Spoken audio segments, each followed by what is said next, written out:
To break down a really nice trade setup I took. I would say it's really A plus in my books. Not gonna say, but it's like I've categorized it for a number of months, even up to a year, I believe now, as an A plus setup. So I wanted to just break it down in a bit of detail for you all.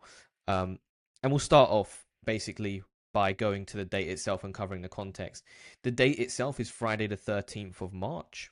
Okay, up here, and I'm going to enable the sessions indicator. I believe I got this set right. 6 to 12, 12 to 20. There we go. This is fixed. So what we're looking at here, okay, is on the date before, which is actually the 5th of March, is you have this swing pivot at the top. You have this major swing pivot on the 5th of March. And this is where everything really comes into place, because what I'm looking at and what I'm marking out is the last session high, okay, before your overall pivot. So you've got your overall pivot being in New York session here, and then you've got your last session high, which is really this high here. So I'd mark this out again using the horizontal ray tool. And now we have our level 73,634. And really important to understand that my invalidation at this zone, okay, is really going to be coming in at the overall pivot high. So I have this window again. I'll turn this red. This is my window of opportunity, 73,634 to 73,995. Why? I expect price to turn around within this zone because people within this zone start to expecting new highs to be taken. I've done a lot of thorough testing on it. Please go back and do that as well. Don't just blindly follow. I'm just showing you so you can understand how a good system can kind of work. You're not going to be able to one-to-one replicate this based on a number of caveats, to be honest, but I'm just going to cover it regardless. So you've got your high, your invalidation. People are going to be potentially stopped into this zone anticipating a breakout, and you get a reversal depending on market conditions at the time when you do breach this level. So if we just move over to when this was tapped, you have this window of opportunity. Really, really nice to understand how this came about, because on a Friday, I'm always looking for those immediate mean reversion plays into 2 p.m. o'clock, 2 p.m. really roughly, 2, 3, 4, maybe 5 at the latest, where you get this kind of offloading of people trying to go delta neutral almost, and that causes a reversion in the market.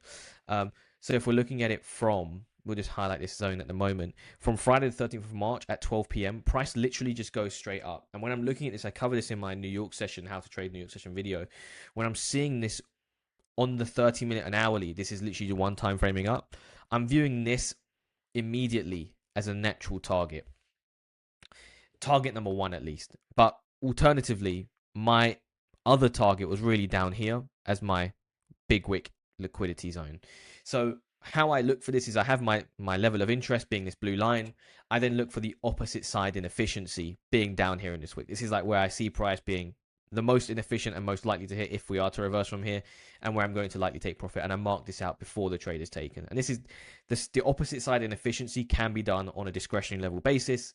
Not all the time, but most of the time I do it on a discretionary level basis. I have set parameters for that as well. So that's the setup for the trade. So what happened when price moves into my level? Really important to understand again is I'm mainly focusing on 15-minute candle structure alongside 5-minute for the execution to some degree. What I'm focusing, what am I not looking for? I'm looking at this on the footprint, by the way. I'll cover this in a second.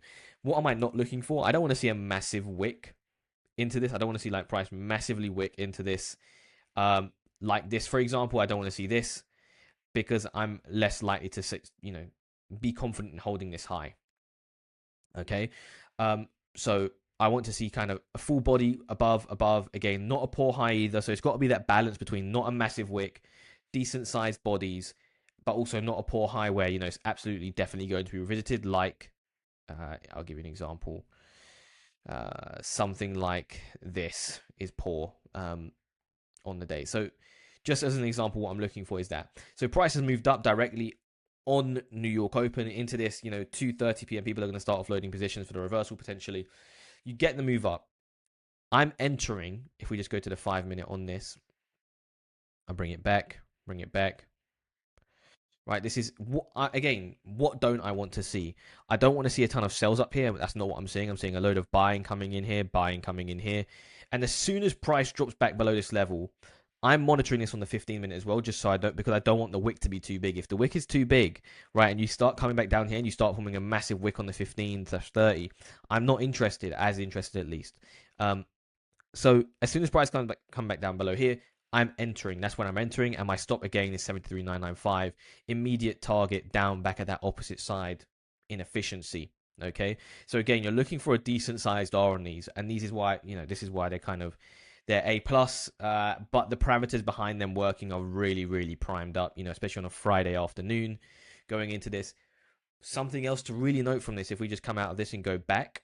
Okay, so just so you understand that execution one more time, price comes above, aggressive buying, not aggressive selling at the high. You don't want to see any sells. This shading doesn't need to be aggressively red. Okay, screenshot, print out, store away prime examples of it working and really or it not working, and just have them for reference alongside you all the time before you're going into the trade itself. Price comes back down, closes back below the level. It doesn't need to close back down below, but I'm monitoring this on the 15-minute as well to see how it's going to look. Invalidation back above the high. So again, it's the move back down below, and I'm going in, especially like back below this candle. I'm interested. Well, I'm executing essentially. I'm not waiting beyond this point. I'm really not. But I'm also not blindly just selling here. I need to wait for it to come back down below. Good candle structure as well. Good quick move into the level, not slow as well. So there's that. And then I'm in the trade, invalidation back below there. 80% is taken off here. The rest is trailing into the weekend. I'm holding. And then I close most of it around here. There's multiple reasons for this, and we're going to get into that now. Because on the trade management side, it's just as important to understand that. Number one, you're getting this bullish CVD forming on hyperliquid. You've got the low, higher low, CVD is forming a lower low on hyperliquid. That's what this second line chart here is showing you. A lower low. But price is obviously making a higher low. Now, the big factor, right? Are you ready for this one? Because this is like very, very important for me at least. If I go on, let's actually just hide this. So you've seen the rejection from the level. Look at the massive, wick on the 4 hour. This, right? When you see this on the 4 hour, I'm thinking this not that it has to be filled necessarily, but like this is way better. You see how this looks way better. Even this is way better. There's not even if the green candle also wicked up, that's a bit better. Not like this is not nice in my opinion. You can have anomalies, but I'm holding this short and I see this and I'm like, no, bullish CVD. This wick is at least at the bare minimum being partially filled. I'm going to close out of it now. So that's where you have these different caveats as to what you want to look for in terms of holding onto the trade longer. I could have held onto the trade until I saw structure change, but I saw the bullish CVD. I preempted this wick being filled. This is like a massive thing for me. It's like the size of these wicks, the size of these inefficiencies, how quickly are they going to get filled historically as well. Massive. Like if I see this, I'm looking for this to be filled. So there's a lot of caveats, but price came into my level perfectly.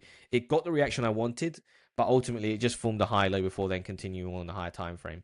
So hopefully that made sense in terms of execution, invalidation, and again, place your stops above session highs and lows if you want.